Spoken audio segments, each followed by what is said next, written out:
আমরা বিচলিত, আতঙ্কিত এবং আমরা আশ্চর্য হয়ে যাচ্ছি। লাগাতার যখনই এই সব ধরা পড়ছে, সত্য লুকানো যাচ্ছে না। এই রাজ্যের শাসক দল Trinamool Congress private limited company এবং মুখ্যমন্ত্রীর পোষ্য অ্যাডিশনাল চার্জে থাকা ডিজিপি, এই রাজ্যে পার্মানেন্ট ডিজি তো নেই, পার্মানেন্ট ডিজি নেই, এটা আপনাদের জানা দরকার। কারণ উনি প্রিন্সিপাল সেক্রেটারি আইটি, ডিজিপি যে দায়িত্বে আছেন তার হচ্ছে অ্যাডিশনাল চার্জ। অতএব টেম্পোরারি ডিজিপি যিনি অ্যাডিশনাল চার্জে আছেন, তিনিও বিএসএফ এর দিকে আঙুল দেখাচ্ছেন। আমি আপনাদের কথা দিয়েছিলাম পুরো চিত্রটা আপনাদের সামনে একদম তথ্য সমৃদ্ধ আমরা দিতে চাই। প্রথম কথা বলি, যারা বিএসএফ এর দায়িত্ব দেখাচ্ছেন তারা জেলে থাকা মন্ত্রী পার্থ চ্যাটার্জি 16/11/2021 1:30 বিধানসভায় রেজুলেশন আন্ডার রুল 169, এটাও ভুয়া, ডক্টরটার বলছি না। Partha Chatterjee, I beg to move that, এই সভা গভীর উদ্বেগের সঙ্গে লক্ষ্য করছে যে সম্প্রতি কেন্দ্রীয় স্বরাষ্ট্র দপ্তরের বিজ্ঞপ্তিতে রাজ্যের বিএসএফ এর নজরদারির সীমানা রাজ্যের ভিতর বৃদ্ধি করা হবে। এই সভা মনে করে যে এর ফলে রাজ্যের আওতাভুক্ত আইন শৃঙ্খলা রক্ষার ক্ষেত্রে বিএসএফ এর অভ্যন্তরীণ নজরদারি ক্ষমতা বৃদ্ধি, যুক্তরাষ্ট্রীয় ব্যবস্থার বিরুদ্ধাচারণ ও বিএসএফ অ্যাক্টের জনাদেশের বাইরে। এই সভা মনে করে এই বিজ্ঞপ্তির ফলে বিএসএফ এবং রাজ্য পুলিশ বাহিনীর জন্য সংরক্ষিত সীমানা নিয়ে সমন্বয়ের অভাব ঘটবে বা রাজ্যের আইন শৃঙ্খলা রক্ষার ক্ষেত্রে রাজ্য পুলিশের নিয়ন্ত্রণের অধিকারকে খর্ব করবে। এই সভা দাবি জানায় অবিলম্বে বিএসএফ এর সীমানা ভিত্তিক নজরদারির ক্ষেত্রে সীমানা না বৃদ্ধি করে বর্তমান ব্যবস্থাকেই চালু রাখুক এবং প্রত্যাহার হোক বিজ্ঞপ্তি। ডেট 16/11/2021। তদানীন্তন জেলের বাইরে থাকা tainted minister Partha Chatterjee move on behalf of the Mamata ব্যানার্জির ক্যাবিনেট। এদের আসল স্বরূপটা দেখুন, প্রত্যেক দিন বিএসএফ বিএসএফ বিএসএফ করে বেড়াচ্ছে। এবারে শতছিদ্র সীমান্ত আমাদের সুন্দর করে জয় ভাই আপনাদেরকে দেখিয়ে দিবে। আমি শুধু একটা বিষয়, রিলেভেন্ট পয়েন্ট আপনাদের মাধ্যমে পশ্চিমবাংলার জনগণকে ক্লিয়ার করছি। ল্যান্ড অ্যাকুইজিশন অ্যাক্ট কমপ্লিটলি স্টেটের হাতে। কবেকার আইন? 1894 সালে ব্রিটিশের আইন। ল্যান্ড অ্যাকুইজিশন অ্যাক্ট 1894 সালের সেকশন 4, কালেক্টর, অর্থাৎ আমাদের আগে কালেক্টর, এখন ডিএমদের হাতে থেকে যাবে। তাই ভারত সরকার সরাসরি সীমান্তের জমি বলুন, এইমস তৈরি করার জমি বলুন, এয়ারপোর্টের জমি বলুন, জাতীয় সড়কের জমি বলুন, রেল লাইনের জমি বলুন, কোন জমি সরাসরি অধিগ্রহণ করতে পারে না, থ্রু ডিএম করতে হয়। আর এখানকার ডিএমরা যারা পঞ্চায়েত নির্বাচনে বাক্স বদল করে,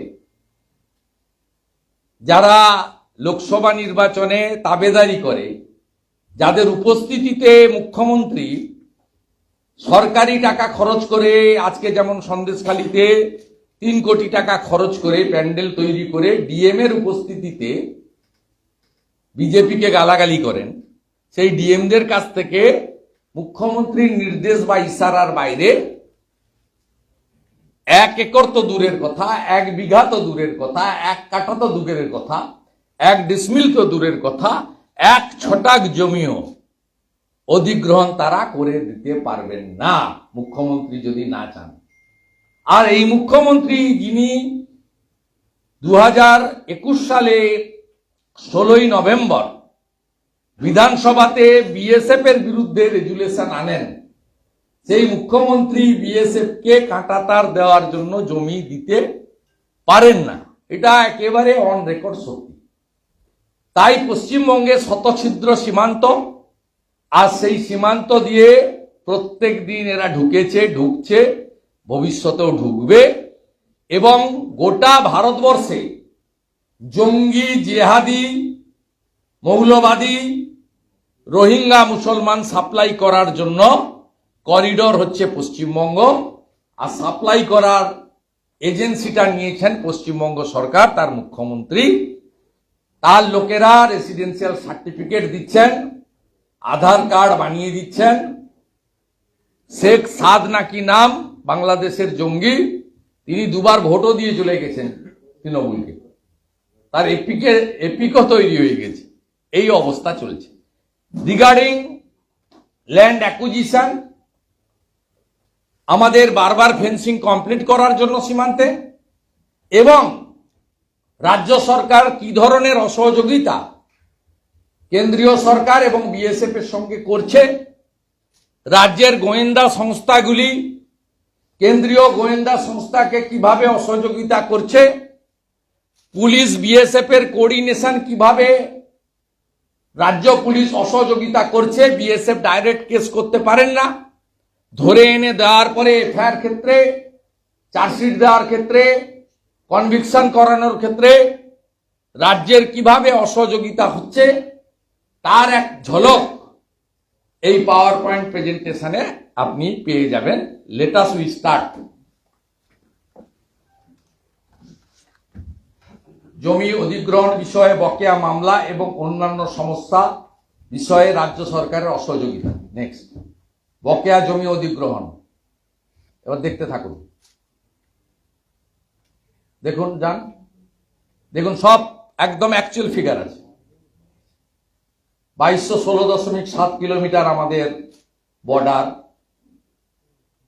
এর মধ্যে 1647.446 কিলোমিটার কমপ্লিট হয়েছে, এখনো বাকি 569.254 কিলোমিটার। নেক্সট, এর মধ্যে পসিবল মানে জল নেই, ল্যান্ড যেখানে করা যেতে পারে 456.474 কিলোমিটার। 284.56 কিলোমিটার অঞ্চলে জমি অধিগ্রহণের মামলা চলছে। মামলাতে state government, central government party নয়, কিন্তু এটা আপনাদের জেনে রাখা দরকার। মামলা করেছে ল্যান্ড অ্যাকুইজিশনের এগেনস্টে, পুরো স্টেট গভর্নমেন্টের বিষয়, সাবজেক্ট কমপ্লিটলি স্টেট গভর্নমেন্টের। মামলাগুলো হয় ডিএমদের এগেনস্টে, রোল হচ্ছে স্টেট লয়ারের, স্টেট গভর্নমেন্টের, এখানে কিন্তু সেন্ট্রাল গভর্নমেন্টের কোনো রোল নেই।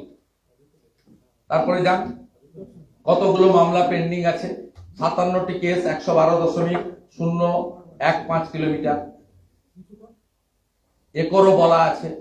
নেক্সট, 18টি ক্ষেত্রে 72.979 কিলোমিটার, বিএসএফ এর কাছে এখনো কোনো জমি হস্তান্তর করা হয়নি। বুঝতে পারছেন 72 কিলোমিটার মানে? বুঝতে পারছেন কতটা?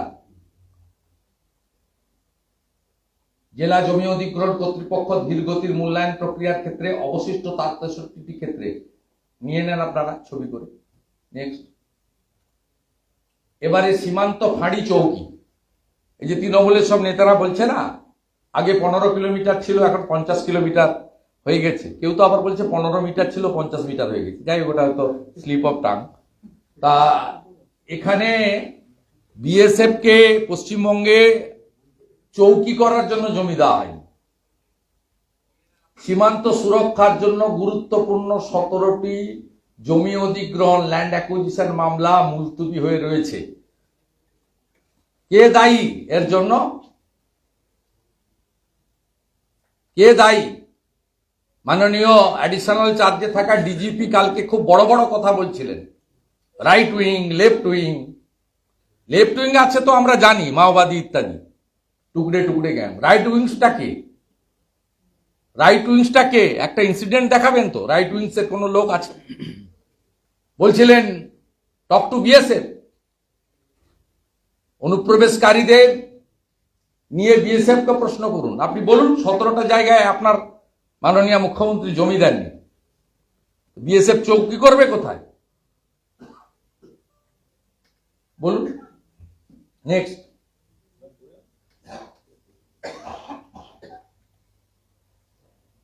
নেক্সট, ভূমিহীন কি লোকেশন প্ল্যান KLP, দীর্ঘদিন ধরে ব্যাটালিয়ন হেডকোয়ার্টার লোকেশন প্ল্যানের জন্য প্রয়োজনীয় 11টা জমি পশ্চিমবঙ্গের কাছে বকেয়া পড়ে রয়েছে। লোকগুলো কোথায় ব্যারাকে থাকবে? আপনাদেরও আমাদেরও তো বাড়ি আছে, ঠিকানা আছে, রাত্রিবেলা ফিরতে হবে। দেয়নি জমি। দেখুন, 11টা জায়গায় অ্যাডিশনাল BSF এর শেল্টার বলুন, ব্যারাক বলুন, এই লোকগুলো তো লাগে। কমিউনাল ক্লাস হলে লাগে, ফ্লাড হলে লাগে, ডিজাস্টার হলে লাগে। আমাদের যত নেটওয়ার্ক বাড়বে সমস্ত ধরনের রেস্কিউ টিমের বা আমাদের ল এনফোর্সমেন্ট এজেন্সির, তত তো আমাদের রাজ্য সুরক্ষিত হবে এবং আমরা সমৃদ্ধ হব। এর জন্য তো কোনো অর্থ রাজ্য সরকারকে দিতে হবে না। এবং এই জমিগুলো কেনা হবে বাজারের চলতি বাজার মূল্যে, কমপ্লিট ফান্ড সেন্ট্রাল গভর্নমেন্ট দেবে। রাজ্য সরকারের এখানে কোনো ফান্ড ইনভলভমেন্ট নেই। ADSR এর কাছে ওই জমি বা তার পার্শ্ববর্তী জমি গত 6 মাসে যে দামে বিক্রি হয়েছে, সেই দামের সাথে এক্সট্রা 10% সলেসিয়াম দিয়ে ভারত সরকার উচিত মূল্যে জমিগুলো কিনতে চান। শুধু জমি অধিগ্রহণ ব্যবস্থাপনাটা আইন অনুযায়ী রাজ্যের হাতে, জেলা শাসকরা এইটুকু করছেন না মুখ্যমন্ত্রীর BSF কে শত্রু বানানোর জন্য। তার হয়ে যারা ভোটার প্রচার করেছিলেন, শ্রীমতী অপর্ণা সেনের মতো লোকেরা BSF কে রেপিস্ট বলেছেন প্রেস ক্লাবে সাংবাদিক সম্মেলন করে। স্বাভাবিকভাবে এদের মাইন্ডসেট তো অলরেডি এক্সপোজ। আজকে বাঙালিরা, বাঙালি হিন্দুরা, পশ্চিমবাংলার লোকরা যখন ভয় পাচ্ছে জঙ্গিদের দেখে, আপনারা দেখাচ্ছেন লাগাতার, তার ফলে ফেস সেভিং করার জন্য তৃণমূলের লোকেরা এবং DGP সহ মুখ্যমন্ত্রী সরকারের লোকেরা লাগাতার BSF এর ঘাড়ে, BSF এর দিকে আঙ্গুল তুলছে। সেই কারণে আজকে সম্পূর্ণ তথ্য সমৃদ্ধ, একদম database, actual fact and figures দিয়ে as a leader of opposition, as a principal opposition BJP, আমরা দায়বদ্ধ মানুষের কাছে সঠিক তথ্যটা তুলে দেওয়ার জন্য সেটাই দিচ্ছি। রাজ্য সরকারের অসহযোগিতা, জেলা স্তরে রাজ্য সংস্থাগুলির সঙ্গে মাসিক সমন্বয় বৈঠকের ব্যবস্থা, গৃহ মন্ত্রণালয় বর্ডার প্রোটেকশন গ্রিড তৈরির জন্য নির্দেশ জারি করেছে এবং জেলা স্তরে স্থায়ী কমিটিকে মাসিক ভিত্তিতে সভা করার জন্য নির্দেশ দান করেছে। নেক্সট, পশ্চিমবঙ্গ রাজ্য এখনো এই বিষয়ে জেলা স্তরে কোনো মাসিক সমন্বয় ব্যবস্থা বাস্তবায়ন করতে পারেনি। আমাদের ভিডিও ভালো লাগলে লাইক এবং শেয়ার করুন। কমেন্ট সেকশনে গিয়ে জানান আপনাদের মতামত। আরও ভিডিও পেতে আমাদের চ্যানেল সাবস্ক্রাইব করুন এবং প্রতি মুহূর্তে খবরের আপডেট পেতে প্রেস করুন বেল আইকন।